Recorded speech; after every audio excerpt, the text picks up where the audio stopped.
Hello friends, मैं Dhirendra expertdemo.com पर आपका स्वागत है।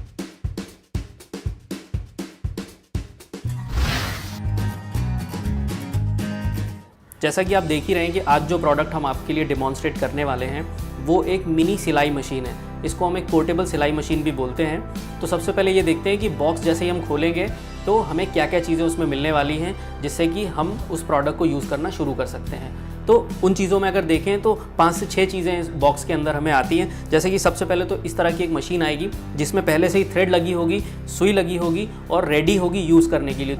इसके अलावा देखें तो एक पावर अडेप्टर आता है जो कि इस तरीके का दिखने वाला पावर अडेप्टर आएगा। इसके अलावा एक पैडल स्विच भी आता है। इस पैडल अडेप्टर को लगा के हम पैर की मदद से भी पैडल को प्रेस करके हम मशीन को चला सकते हैं, यूज़ कर सकते हैं। इसके अलावा अगर हम बात करें तो एक एक्स्ट्रा सुई भी इसमें दी जाती है। वो एक्स्ट्रा सुई अगर हमारी जो पहले से इंस्टॉल सुई आ रही है, जो पहले से लगी हुई है मशीन में, वो टूट गई तो हम इसको दोबारा से लगा के और फिर से हम यूज़ करना शुरू कर सकते हैं। इसके अलावा इस तरह का जो टूल आता है ये धागे को सुई में पिरोने के लिए काफ़ी मददगार होता है, काफ़ी हेल्पफुल होता है। बड़े आसानी से हम सुई में धागा डाल सकते हैं इन टूल्स की मदद से। तो ऐसे 2 टूल्स भी इसके साथ आते हैं। और इसके अलावा आपको इस तरह का एक बॉक्स भी इसमें आएगा, वाइट कलर का बॉक्स होगा जिसमें सारे थ्रेड्स जो होते हैं, धागे की जो गिट्टियाँ होती हैं, वो इसके अंदर दी जाती हैं।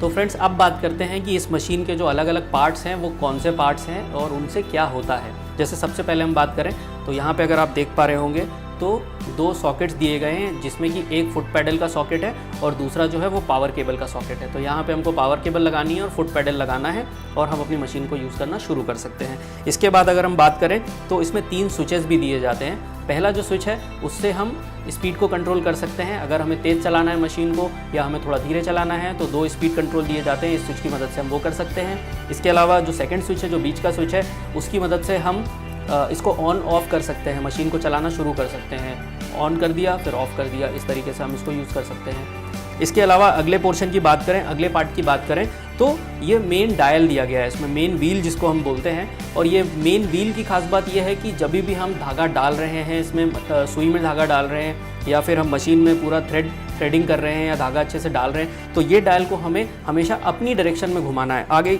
अपनी तरफ घुमाना है। ये जो एरो दिख रहा है, ये एरो के डायरेक्शन में हमें इसे हमेशा घुमाना है। तो आप कंफ्यूज मत होइए क्योंकि मैं इसके पीछे से खड़े होकर आपको एक्सप्लेन कर रहा हूँ तो आपको लगेगा कि नहीं, इसको आपको जब आप यूज़ करेंगे इसको तो आप इस तरीके से मशीन को रखेंगे अपनी डायरेक्शन में और फिर आप ऐसे उसको घुमाएंगे अपनी तरफ। तो ये ध्यान में रखना बहुत ज़रूरी है कि डायल को जब भी आपको घुमाने की ज़रूरत पड़े, चाहे वो हमें अंदर से सुई में जब धागा डालना है अच्छे से और नीचे से धागे को ऊपर लेके आना है, तब हम इसको अपनी तरफ थोड़ा सा घुमा सकते हैं, या जब भी हमें ज़रूरत पड़े तो हम अपनी ही तरफ इसको घुमाएंगे। उल्टी तरफ अगर हम इसको घुमाएंगे, बाहर साइड घुमाएंगे, तो धागा उलझने का डर होता है और मशीन ख़राब होने का भी डर होता है। इसके बाद अगली चीज़ के बारे में हम बात करें तो यहाँ पे बॉबिन रिफ़िल करने के लिए एक पोल दिया गया है जो कि ये व्हील से अटैच है। और जब भी हमारी जो मेन बॉबिन है ये ख़त्म हो जाती है या फिर जो अंदर है बॉबिन वो ख़त्म हो जाती है, उसका धागा ख़त्म हो जाता है, तो उसको रिफ़िल करने के लिए हम इस पोल का यूज़ कर सकते हैं। हमको सिंपल बॉबिन को यहाँ लगा देना है, अच्छे से प्रेस कर देना है और मशीन को ऑन कर देना है। तो जब ये डायल घूमेगा इसके साथ साथ बॉबिन हमारी फिल हो जाएगी, धागा पूरी तरह से उसमें भर जाएगा।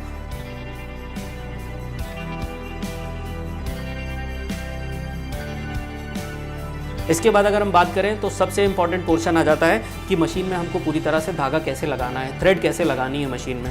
तो उसके लिए 8 लूप दिए गए हैं, 8 अलग अलग पॉइंट्स हैं जिनको हमें ध्यान रख के हर पॉइंट से हमको धागे को डालना है ताकि मशीन अच्छी तरीके से चले और प्रॉपर स्टिचिंग करे। तो एक एक करके हम देख लेते हैं कि वो कौन से पॉइंट्स हैं। सबसे पहला तो ये बॉबिन, आपको दिख ही रहा होगा कि यहाँ पे बॉबिन लगा हुआ है, ये बॉबिन लगा है, धागा लगा हुआ है। इसके बाद एक सेकेंड पॉइंट आ जाता है, इसके बाद ये थर्ड पॉइंट आ जाता है, इसके बाद ये फोर्थ पॉइंट आ जाता है।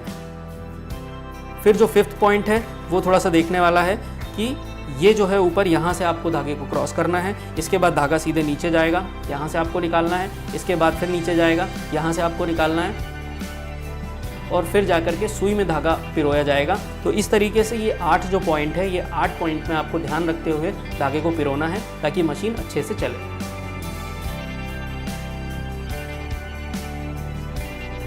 इसमें नीचे जो है एक बैटरी कंपार्टमेंट दिया है जहाँ पे आपको AA साइज़ के 4 बैटरीज लगते हैं और वो बैटरीज आप यहाँ पे डाल सकते हैं इस तरीके से, और ये बैटरी की मदद से भी मशीन को आप चला सकते हैं बड़े आसानी से।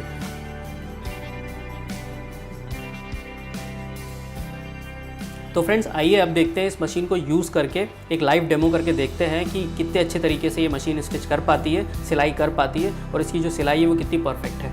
तो सबसे पहले तो इसको यूज़ करने के लिए हम रेडी कर लेते हैं। जो दोनों एडाप्टर दिए हुए हैं, पावर एडाप्टर मैंने लगा के रखा है, मैंने सिर्फ यहाँ पे प्लग इन कर दिया और जो फुट पैडल्स को हमने यहाँ पे इसके अंदर लगा दिया। धागे की जो गिट्टी है वो मैंने यहाँ पे यूज़ करी है, छोटी वाली नहीं लगाई है। इसके बाद जो पूरा लूप है धागे का वो मैंने लगाया हुआ है। अब हम सुई में धागा डाल के देखते हैं। जो धागा डालने वाला जो हमको टूल दिया है उसकी मदद से हम धागा डाल के देखते हैं।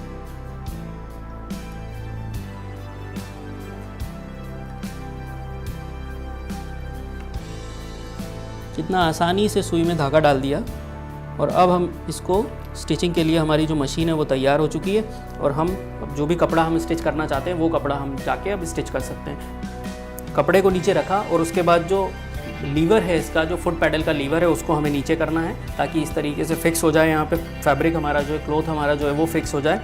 तो मैं पहले बटन की मदद से चला के देखता हूँ इसको किस तरीके से सिलाई होती है।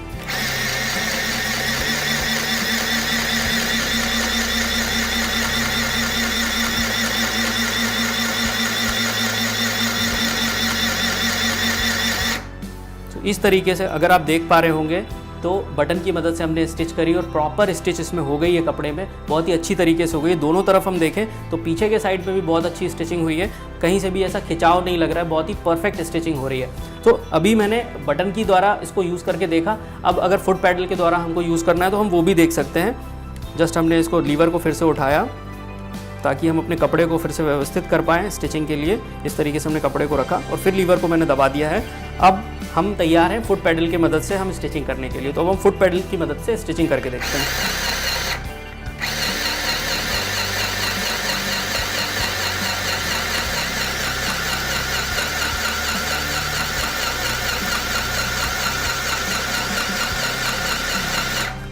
तो इस तरीके से मैंने फुट पैडल की मदद से भी स्टिचिंग करके दिखाया आपको कि कितने अच्छी तरीके से जो इसमें दोनों तरफ स्टिचिंग हो रही है। कहीं से भी जो धागा है वो खिंचाव नहीं है, परफेक्ट स्टिचिंग हमको मिलती है।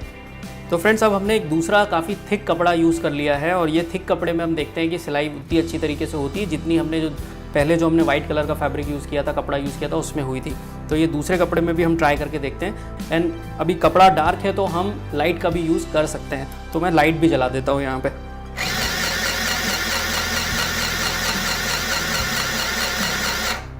पैडल जैसे ही छोड़ा मशीन बंद हो गई। तो सेफ्टी फीचर भी काफ़ी अच्छा है इस मशीन में। और अब हमें अगर फैब्रिक को निकालना है, डिटैच करना है या फिर काट के बाहर करना है, स्टिचिंग हमारी हो चुकी है तो हमें सिंपल लीवर को हमने उठाया और अभी जैसे सुई आप देख रहे होंगे अगर, तो सुई काफ़ी नीचे है अभी। तो सुई को ऊपर लाने के बाद ही हम फैब्रिक को, जो कपड़ा है हमारा या धागा है, उसको हम काट सकते हैं निकालने के लिए। तो हमें फिर से ध्यान रखना है कि ये जो मेन डायल है, मेन जो ये डायल है, इसको हमें एरो की डायरेक्शन में ही घुमाना है, नीचे की डायरेक्शन में ही हमको इसको घुमा के सुई को ऊपर लेके आना है। तो इस तरीके से मैं सुई को घुमा के, जैसे ही सुई ऊपर आ जाएगी तब मैं ये फैब्रिक को इस तरीके से हल्का सा डायल को ऐसा घुमा के और धागे को लूज़ करके फैब्रिक को निकाल सकता हूँ। तो ऐसे करके हमने फैब्रिक को निकाल लिया और ये धागा जो है यहाँ पे लूज़ होके आ गया। मशीन अपनी अच्छी कंडीशन में है। फिर हमने इसको नीचे लीवर को कर दिया और ये धागे को हम काट के निकाल सकते हैं। तो इसमें एक और फीचर दिया गया है, अगर हमें धागे को काटना है तो थ्रेड कटर भी यहाँ पे मशीन के अंदर ही इनबिल्ट दिया गया है। तो ये थ्रेड कटर की मदद से हम धागा ऐसे काट के निकाल सकते हैं और इस तरीके से हमारा जो कपड़ा है वो अलग हो जाता है। तो हमें ये प्रोसेस का ध्यान रखना है। अगर हम मिस हैंडलिंग करेंगे तो मशीन गड़बड़ हो सकती है, ख़राब हो सकती है। इस तरीके से और हम अच्छे से अच्छी जो सिलाई है वो इस मशीन की मदद से कर सकते हैं।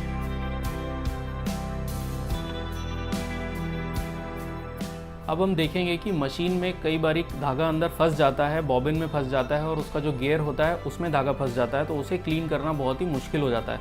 तो अब देखेंगे कि आसानी से हम कैसे क्लीन करें। तो सबसे पहले हमने बॉक्स को ओपन करके बॉबिन को बाहर निकाल लिया और जो भी धागा दिख रहा है हमें वो हम कोशिश करेंगे कि उसको हम क्लीन कर लें अच्छे से। अगर वो क्लीन नहीं हो रहा है, निकल नहीं रहा है, तो हमें गियर को भी निकालना पड़ेगा। तो ये जो ब्लैक कलर का आप गियर देख रहे हैं इसको हमें निकालना पड़ेगा। निकालना बहुत ही सिंपल है। इस स्क्रू को हमें खोलना है अकेले, जो कि किसी भी स्क्रू ड्राइवर की मदद से हम खोल सकते हैं। और इस स्क्रू ड्राइवर की मदद से हम इस स्क्रू को खोल के और इस गियर को धीरे से बाहर निकालेंगे और इसको पूरी तरह से अच्छे से क्लीन करेंगे। जो भी फंसा हुआ थ्रेड होगा अंदर उसको हम निकाल देंगे। तो स्क्रू खुल गया है। अब हम ये जो ब्लैक गियर हमें दिख रहा है इसको हम निकाल लेंगे। तो ये जो वाइट लीवर है इसको हम थोड़ा सा पुश करेंगे अपनी तरफ को और फिर गियर को बाहर निकाल लेंगे। थोड़ा सा हमको पुश करना पड़ेगा, गियर बाहर निकल जाएगा। गियर निकलने के बाद जो भी फंसा हुआ धागा है अंदर वो हम क्लीन कर सकते हैं। तो गियर हमारा पूरी तरह से साफ़ है, उसमें कोई धागा नहीं लगा है, लेकिन अंदर जो है वो धागा फंसा हुआ है, तो वो धागे को हम निकाल लेते हैं। जो भी फंसा हुआ धागा है उस धागे को हम खींच के निकाल लेंगे ताकि अंदर कुछ भी कचरा ना रह जाए और हमारी मशीन जो है अंदर से पूरी तरह से क्लीन हो जाए। तो ये फंसा हुआ धागा हमने निकाल दिया। अब अंदर पूरी तरह से मशीन क्लीन हो चुकी है। अब हम गियर को वापस से रीफिक्स कर देंगे जैसा हमने निकाला था।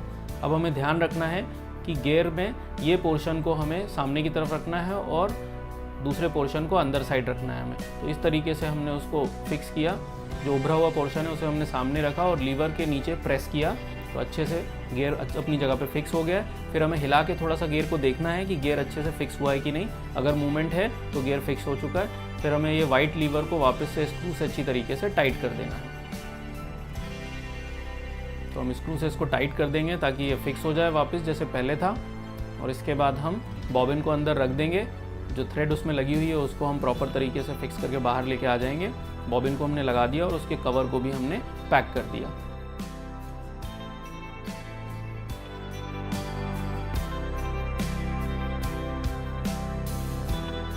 अब हम देखेंगे कि टूटी हुई सुई को किस तरीके से हम चेंज कर सकते हैं। तो एक ये जो बड़ा स्क्रू दिख रहा है इसको हमने खोल के और जो सुई है धीरे से उसको निकाल लिया, टूटी हुई सुई को। और जो नई सुई है वो हम उसी जगह पर सबसे पहले नीचे उसको थोड़ा डालेंगे और उसके बाद फिर हम सुई को ऊपर प्रेस करके अपनी जगह पे सेट करेंगे और फिर स्क्रू को अच्छे से टाइट कर देंगे। तो इस तरीके से हम टूटी हुई सुई को बड़े ही आसानी से बदल सकते हैं। अब हम देखेंगे कि बॉबिन की थ्रेड को बाहर कैसे लेकर आएँ। तो हमने बॉबिन को अपनी जगह पे लगा दिया और थ्रेड जो है वाइट कलर की आप देख रहे हैं उसको हमने बाहर निकाल दिया। जो सुई से जो ब्लैक कलर की थ्रेड आ रही है उसको हमने उसके साथ बाहर निकाल दिया। अब हम धीरे धीरे करके अंदर की जो थ्रेड है उसको बाहर लेके आने के लिए मेन डायल को धीरे धीरे एरो के डायरेक्शन में घुमाएंगे, अपनी तरफ घुमाएंगे, जिससे कि जब पूरा एक सर्कल घूमेगा उसके बाद जो वाइट थ्रेड है वो ब्लैक थ्रेड के साथ बाहर आ जाएगी और हमें उस वाइट वाली थ्रेड को बाहर खींच लेना है और फिर दोनों थ्रेड्स को ब्लैक और वाइट को मिला के पीछे की साइड कर देना है और फिर हम अपनी स्टिचिंग को शुरू कर सकते हैं, सिलाई को शुरू कर सकते हैं।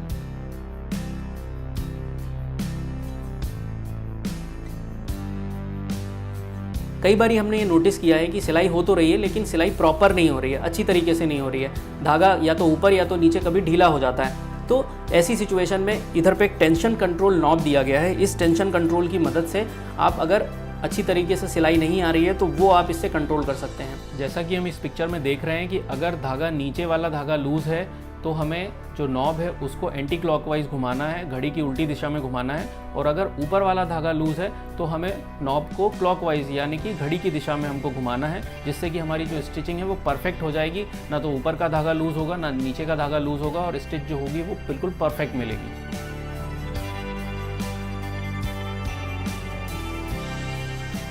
इसके बाद अगर हम बात करें तो हमें ये हमेशा ध्यान में रखना है कि बिना धागे के खाली मशीन को हमें चलाना नहीं है कभी। और जो इसका जो डायल है ये हमेशा राइट डायरेक्शन में जो एरो दिया है उसी डायरेक्शन में हमको घुमाना है, कभी भी उल्टे डायरेक्शन में हमको डायल को नहीं घुमाना है, जिससे कि मशीन ख़राब होने का डर होता है। तो डायल को हमेशा जो एरो दिया है उसी डायरेक्शन में हमको इसको घुमाना है, ये ध्यान में रखना है।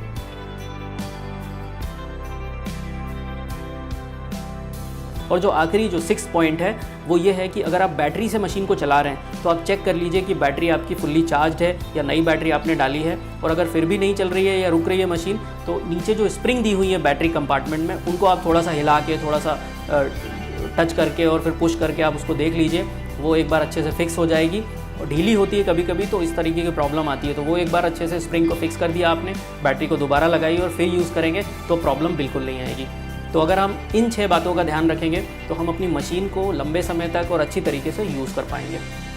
तो दोस्तों आई होप कि हमने आज जो डेमोन्स्ट्रेशन दिखाया है ये मिनी सिलाई मशीन का, पोर्टेबल सिलाई मशीन का, इस डेमोन्स्ट्रेशन को देखने के बाद, इस वीडियो को देखने के बाद अगर आपके पास ऐसी मशीन है और या तो आप ऐसी मशीन को बाय करना चाहते हैं तो आप अच्छी तरीके से उसको यूज़ कर पाएंगे। और जो बाकी के लोग जो प्रॉब्लम को फेस करते हैं यूज़ करने के टाइम पे, वो प्रॉब्लम्स आपके साथ नहीं होंगी और आप इस मशीन को लंबे समय तक भी यूज़ कर पाएंगे।